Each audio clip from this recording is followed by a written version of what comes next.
When we do have those ETFs, it's not only going to enable certain family offices and institutions to be able to buy Bitcoin immediately. It's just like buying a stock. They can settle it with their prime broker. It's no big deal. They have a custodian already. But that's one step. The second step is it's going to force an entire sector of investors that have been ignoring it. It's going to force them to look into it and understand it. And so having that understanding is really the next big step, which makes me tremendously bullish. I'm hugely bullish on Bitcoin.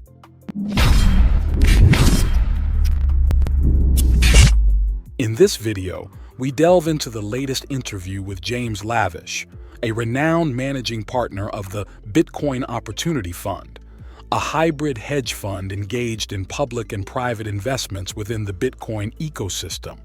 He will shed light on all the positive developments currently surrounding the cryptocurrency market, with a special focus on the imminent approval of a Bitcoin spot ETF in 2024.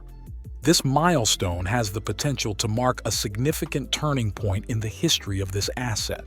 The entire crypto industry is eagerly anticipating the year 2024. Not only is the approval of the Bitcoin ETF highly likely, attracting substantial capital into BTC and other cryptocurrencies, but 2024 is also the year of the Bitcoin halving, a notably bullish event for this asset.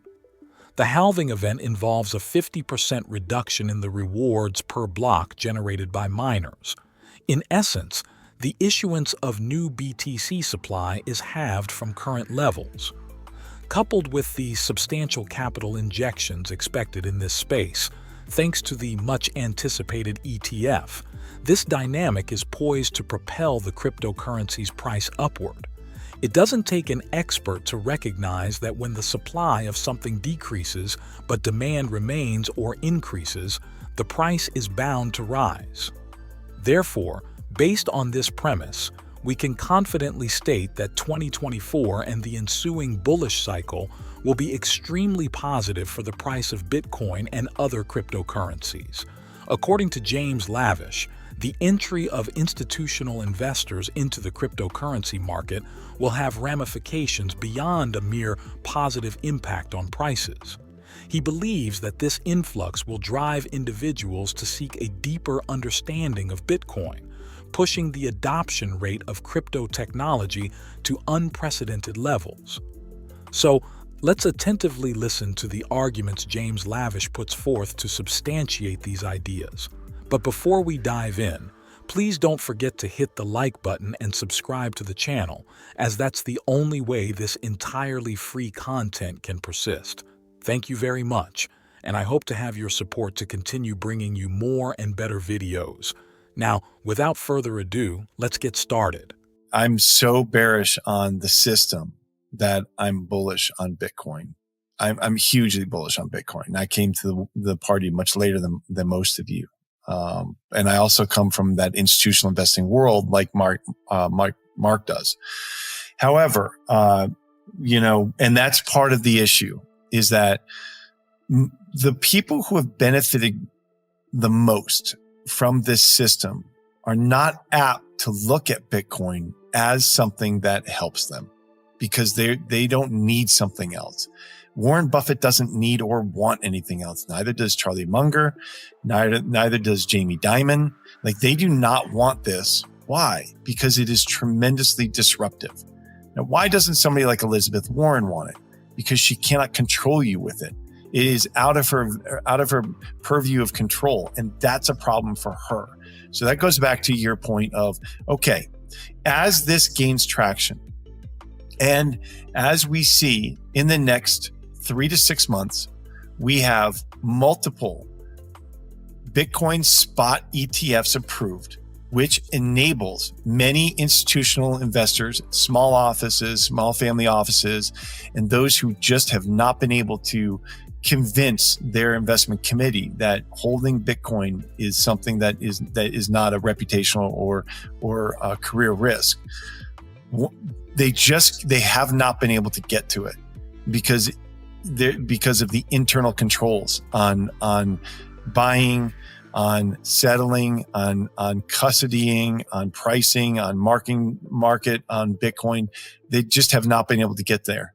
And so when we do have those ETFs, it's not only going to enable certain family offices and institutions to be able to buy Bitcoin immediately. It's just like buying a stock. They can settle it with their prime broker. It's no big deal.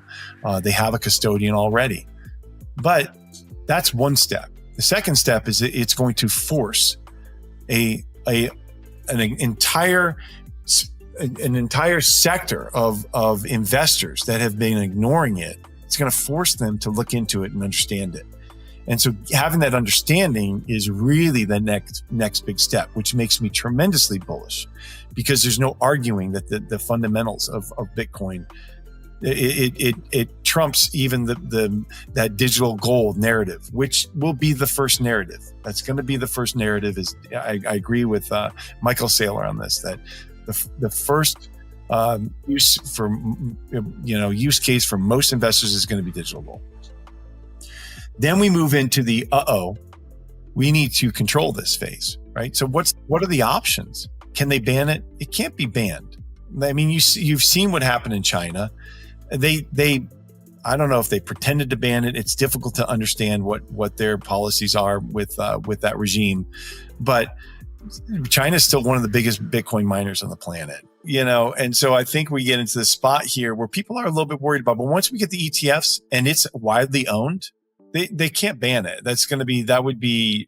I just can't see them working against BlackRock and Fidelity and, State Street and Texas Teachers and CalPERS. And like, that would be such a monumental move. I can't get there. They could tax it significantly in a way or something, but these ETFs, once they get approved, that's like a stamp of approval that I believe will put this into the mainstream, and that's it. The cat's out of the bag. In this same interview, James Lavish didn't just stick to the topic of Bitcoin.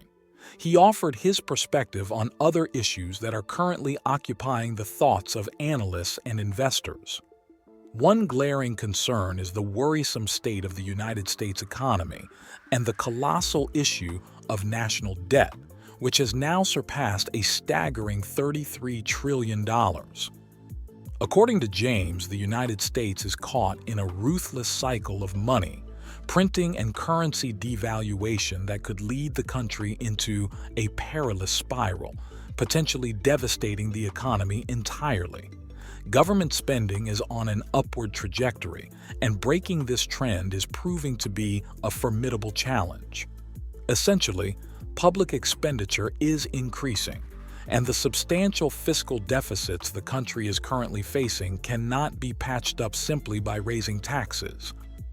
Therefore, the only apparent solution is to continue printing money, accumulating more debt, and leaving the next administration to grapple with this time bomb. All of this comes at the expense of the working class, who invariably end up shouldering the burden of the fallout from the poor decisions of others. Now, let's get back to James. So if you can pay for your food and energy and, your housing, okay, then you can survive and you can have a somewhat comfortable quality of life. However, when prices rise so much and you're at the low end of that earnings curve and all asset prices rise, well, that the multiplier effect on those larger things, so anything that's not a necessity ends up being out of your reach. So your quality of life is likely to diminish. So because you're not going to be able to keep up on that any of the larger purchases. You need a new washing machine, you want that new TV. Not that that's necessary, but maybe that would raise your quality of life, or maybe you want a better bed. That would raise your quality of life. But have you seen the prices of beds? So things like it. I just don't think they're keeping up in that sense. Number one. Number two, when you have these cycles, and this is the problem. This is what maddens me. is that when you have the manipulation of money and you're going in these cycles, you continuously go in these, ebbs and flows of the economy, and then you get into one of these downturns. Well, who gets hurt? Who gets hurt the most in that downturn? Who loses their job, right?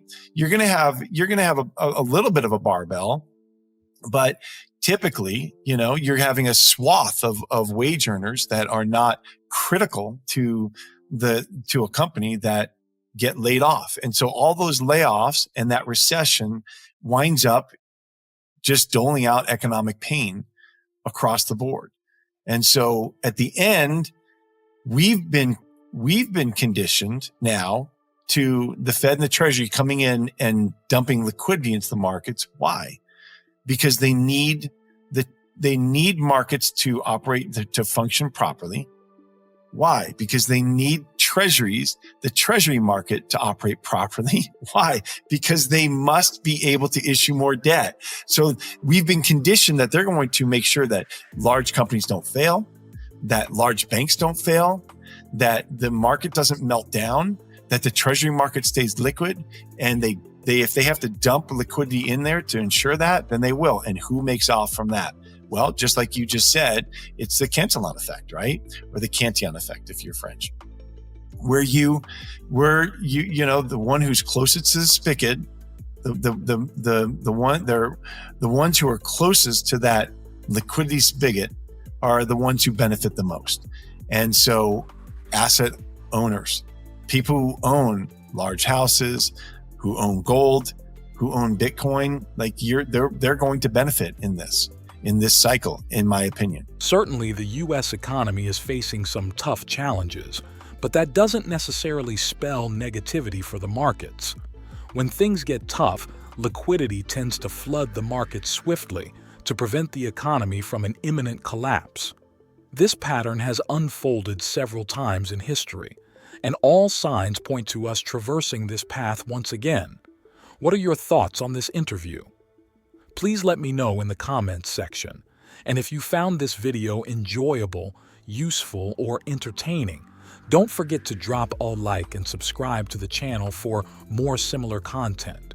Your support helps the channel grow, enabling me to bring you more and better free content. Thank you very much, and I look forward to seeing you around here soon. We are Wealth Wizards, wishing you an excellent day. Goodbye.